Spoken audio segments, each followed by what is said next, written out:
सो कल की वीडियो में हमने पढ़ा था अबाउट द पॉलिनेशन एंड हमने क्या पढ़ा था, autogamy, geitonogamy, xenogamy, cleistogamy and chasmogamy. आज हम पढ़ेंगे further types of pollination. Okay, so आज की वीडियो इम्पॉर्टेंट है। आज की वीडियो में फर्स्ट हम पढ़ेंगे about anemophily. So what is anemophily? Anemophily is the pollination through wind. जो पॉलिनेशन विंड कराए उस पॉलिनेशन को हम क्या बोलेंगे? एनीमोफिली। कौन से प्लांट्स इसकी पॉलिनेशन करते हैं? Date and grasses. ओके, अब एनीमोफिली जो पॉलिनेशन होते हैं इसके कुछ करेक्टर्स होते हैं। करेक्टर्स होते हैं मतलब इसके प्लांट्स कैसे होने चाहिए। ओके, तो इसमें जो फ्लावर्स होने चाहिए वो होने चाहिए कलरलेस।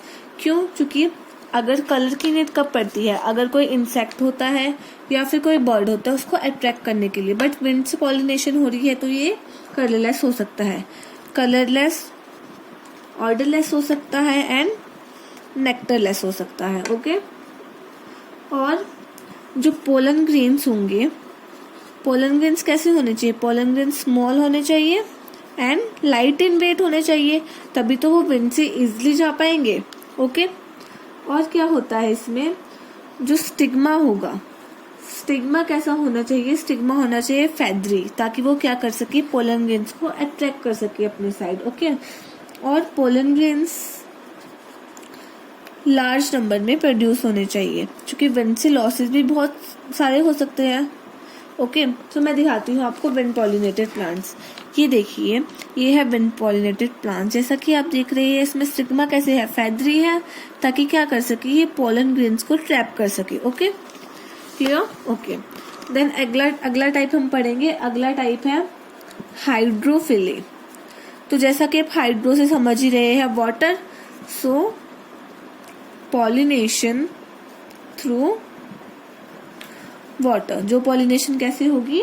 वाटर से। ऐसी पॉलिनेशन कौन से प्लांट्स कराएंगे? ऐसी पॉलिनेशन कराएंगे जोस्ट्रा एंड वेलसनेरिया। ओके, अब इस पॉलिनेशन के भी कुछ कैरेक्टर्स होंगे। क्या कैरेक्टर्स होंगे? देखो, ये जो होगा सेम नेक्टर की नीड नहीं है तो नेक्टरलेस हो सकता है, ऑर्डरलेस हो सकता है। ओके, और पोलन ग्रेन्स कैसे होने चाहिए? लाइट होने चाहिए ताकि वो फ्लोट कर सके। So pollen grains are light. Okay, then उसके बाद क्या होना चाहिए इसमें? अब देखो, पोलन ग्रेन्स गीले नहीं होने चाहिए, तो पोलन ग्रेन्स आर अनवेटेबल। अब ये अनवेटेबल कैसे रहेंगे? मतलब पानी में है तो गीले तो हो ही सकते हैं, तो अनवेटेबल कैसे रहेंगे? क्योंकि पोलन ग्रेन्स है, मान लो ये, इसके बाहर एक कवरिंग होगी। किस चीज की कवरिंग होगी? ये होगी म्यूकोजेनियस कवरिंग। ओके, जो इनको गीला होने से बचा के रखेगी। क्लियर? ओके, और स्टिग्मा भी हमारा कैसा होना चाहिए? अनवेटेबल, जो गीला ना हो। देन ये देखिए, ये है हमारा वाटर पॉलिनेटेड। अब इसमें देखो, ये क्या है? Female flower. ये क्या है? Male flower. ये भी फीमेल फ्लावर है, इसका स्टिग्मा है। पोलन ग्रेन्स यहाँ से जाकर इसके यहाँ पर पॉलिनेशन करवा देंगे। देन ओके, अब हम थर्ड टाइप करते हैं। Third is entomophily. Okay, entomophily is pollination through insects. जो पॉलिनेशन किससे होगी? इंसेक्ट से, तो उसको क्या बोलेंगे? एंटोमोफिली। अब एंटोमोफिली देखो कौन सी इंसेक्ट करा सकती है? जैसे आपने देखा होगा बटरफ्लाइज फ्लावर्स पे बहुत बैठती है, ठीक है। बीज करा सकती है, बीटल्स करा सकते हैं, एक्सेट्रा। ओके, अब इससे कैरेक्टर्स। अब देखो, इंसेक्ट को अट्रैक्ट करना है। अट्रैक्ट करने के लिए क्या जरूरी है? ब्राइट कलर होना चाहिए उनके पास। क्या होना चाहिए? ब्राइट कलर होना चाहिए। ओके, और नेक्टर होना चाहिए, ब्राइट कलर नेक्टर। ओके, और क्या होता है?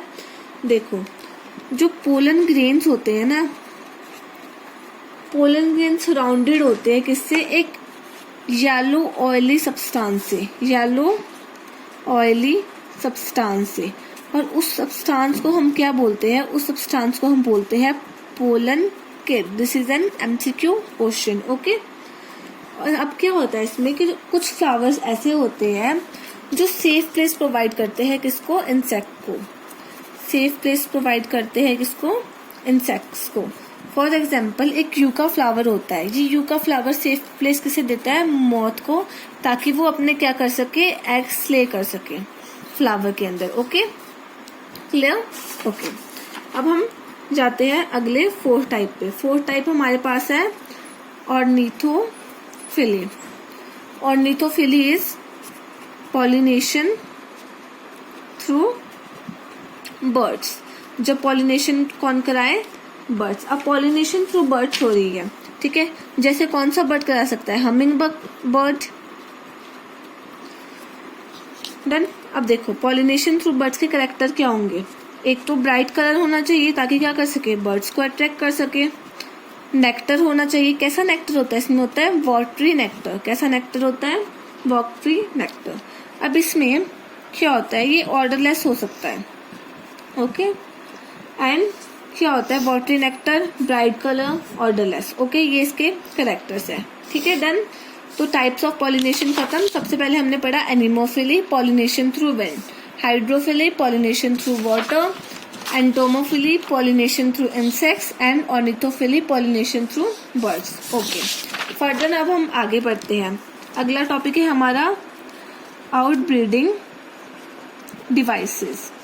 अब बच्चों आउटब्रीडिंग डिवाइसेस क्या होगा, देखो आउट मतलब क्या होगा, आउट मतलब बाहर, आउट मतलब बाहर, और ब्रीडिंग क्या होगा, मेल और फीमेल गैमेट का आपस में मिलना, है ना।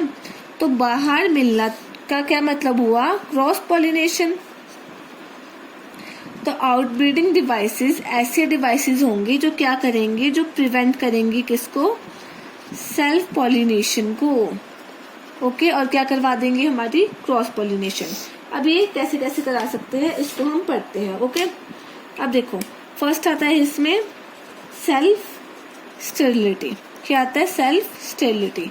देखो सेल्फ मतलब अपना, जो उसका अपना होगा सेल्फ, और स्टेरिलिटी क्या होता है, जब कोई रिप्रोड्यूस नहीं कर पाए, मतलब वो मेल एंड फीमेल गैमेट है कोई भी, ओके, वो रिप्रोड्यूस ना कर पाए तो वो क्या हो जाता है, स्टेराइल हो जाता है, ठीक है। तो इसमें क्या होगा, इसमें होगा कि मान लो फॉर एग्जाम्पल ये मेरे पास स्टिग्मा है, ये यहाँ पे स्टिग्मा है, तो इस स्टिग्मा पे एक तो सेल्फ पोलन ग्रेन आया जो इसके पास वाले एंथर से आता है, मान लो ये एंथर है, ठीक है, यहाँ से पोलन ग्रेन आया, तो एक आया सेल्फ पोलन ग्रेन और एक आया नॉन सेल्फ पोलन ग्रेन। अभी क्या करेगा, सेल्फ वाले पोलन ग्रेन को नहीं लेगा, किसको लेगा, नॉन सेल्फ। अच्छा, क्वेश्चन ये है कि ये प्रिवेंट सेल्फ पॉलिनेशन ही क्यों करता है, क्योंकि देखो अगर सेल्फ पॉलिनेशन होती रहेगी तो क्या वेरिएशंस आ पाएगी, वेरिएशंस तो नहीं आ पाएगी। वेरिएशंस कब आएगी, जब क्रॉस पॉलिनेशन होगी। तो वेरिएशन लाने के लिए ही ये आउटब्रीडिंग डिवाइसेस को हम यूज करते हैं। ओके, तो सेल्फ स्टेरिलिटी समझ आ गया, नहीं। अब हम आगे बढ़ते हैं। सो आगे आता है डाइकोगैमी। अब डाइकोगैमी क्या होता है, डाइकोगैमी होता है कि दो, हमारे पास दो होते हैं, एक होता है मेल रिप्रोडक्टिव और एक होता है फीमेल रिप्रोडक्टिव। अब इन दोनों में से कोई एक पहले मैच्योर हो जाए, इन दोनों में से कोई एक क्या हो जाए, पहले मैच्योर हो जाए, ठीक है। इसके दो टाइप्स आते हैं, एक आता है प्रोटोएंड्रस और दूसरा आता है प्रोटोगाइनस। ओके, देखो एंड्रस मीन्स एंड्रोशियम मतलब मेल और प्रो मीन्स बिफोर, पहले, ठीक है। सिमिलरली प्रो मीन्स बिफोर और गाइनस मतलब फीमेल, गाइनोशियम। तो प्रोटोगाइनस कब सिचुएशन होगी, जब फीमेल गैमेट पहले हो जाएगा मैच्योर, और ये कब होगी, जब मेल पहले मैच्योर हो जाएगा। इससे क्या होगा, अगर कोई भी एक पहले मैच्योर हो गया फ्लावर में, तब तो क्रॉस पॉलिनेशन ही करानी पड़ेगी, सेल्फ पॉलिनेशन का चांस ही नहीं होगा। Okay, done. देन अगला आता है हेटेरोस्टाइली। ये किस पे बेस होगा, ये बेस होगा लेंथ के डिफरेंस पे। किस पे बेस होगा, लेंथ के डिफरेंस पे।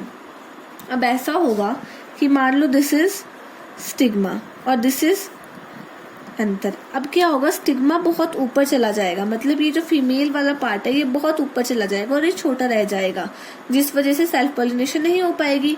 ये ऐसा हो सकता है कि हमारा जो ये एंथर है, ये एंथर बहुत बड़ा हो जाए और ये स्टिग्मा क्या रह जाए, फीमेल पार्ट छोटा रह जाए। Okay, done. हाइड्रोसेली समझ आ गया, ओके, ठीक है। तो ये थे हमारे कुछ आउटब्रीडिंग डिवाइसेस। ठीक है, हमने क्या क्या पढ़े? आउट स्टेरिलिटी, जब क्या होगा, सेल्फ और नॉन सेल्फ को पहचानने में कैपेबल होगा। डाइकोगैमी में से एक मैच्योर हो जाएगा पहले। हाइड्रोस्टेली मतलब लेंथ में डिफरेंस होगा। ओके देन हम आगे बढ़ते हैं। तो आगे हमारे पास टॉपिक आता है पोलन पिस्टिल इंटरेक्शन। अब ये पोलन पिस्टिल इंटरेक्शन होती क्या है? देखो, अब इसमें देखते हैं फर्टिलाइजेशन होती कैसे है। मान लो ये हमारे पास क्या है, this is our pistil and this is our stigma, this is our stigma. अब स्टिग्मा पे पोलन ग्रेन आता है। अब इस स्टिग्मा के पास एक प्रोटीन होता है, जो प्रोटीन किसमें हेल्प करता है कि क्या उसको ये वाला पोलन ग्रेन चाहिए, मतलब ये वाला पोलन ग्रेन कंपैटिबल है, सुटेबल है या नहीं है। अगर ये कंपैटिबल ना हो तो ये इसको रिजेक्ट कर देगा, आगे नहीं जाने देगा।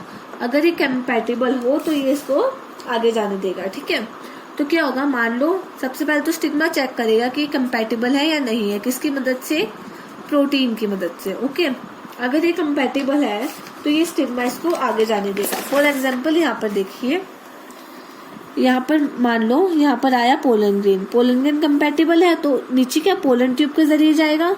अब इस पोलन ट्यूब में एक आयन होता है, उस आयन, कौन सा आयन होता है, बोरोन का आयन। ठीक है, जो इसकी हेल्प करता है। अभी यहाँ से नीचे जाएगा, नीचे जाकर क्या होगा, ये सिनर्गिड्स से मिलेगा। अब मैंने आपको बताया था सिनर्गिड्स किस लिए हेल्प करती है, सिनर्गिड्स हेल्प करते हैं डायरेक्शन प्रोवाइड करने के लिए। और इसमें कौन सा अपैरेटस होता है, फिलीफॉर्म अपैरेटस। ओके, हेल्प करके ये कहाँ जाएगी, अंदर पोलर न्यूक्लियाई पे। ये देखिए यहाँ पे ये पोलर न्यूक्लियाई है, ये फिलीफॉर्म अपैरेटस है, यहाँ से गाइड होकर अंदर पोलर न्यूक्लियाई पे जाएगी एंड देन फ्यूज हो जाएगी। और फ्यूज होके आगे हम पढ़ेंगे डबल फर्टिलाइजेशन में कि फर्टिलाइजेशन कैसे कैसे होती है। ओके, अब ये तो था पोलन पिस्टिल इंटरेक्शन।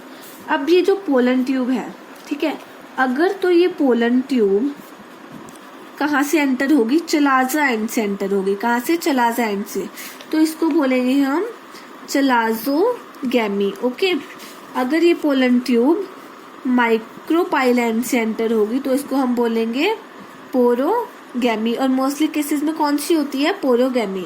और अगर ये कहाँ से एंटर होगी, इंटीग्यूमेंट से एंटर होगी तो इसको हम बोलेंगे mesogamy. This is important in the terms of MCQs। Chalaza से चलाजोगैमी, माइक्रोपाइल से पोरोगैमी, इंटीग्यूमेंट से मीसोगैमी। डन। ओके, आज की वीडियो में इतना ही। अब हम कल क्या पढ़ेंगे, कल हम पढ़ेंगे about the artificial hybridization, okay, and about double fertilization. Okay, thank you.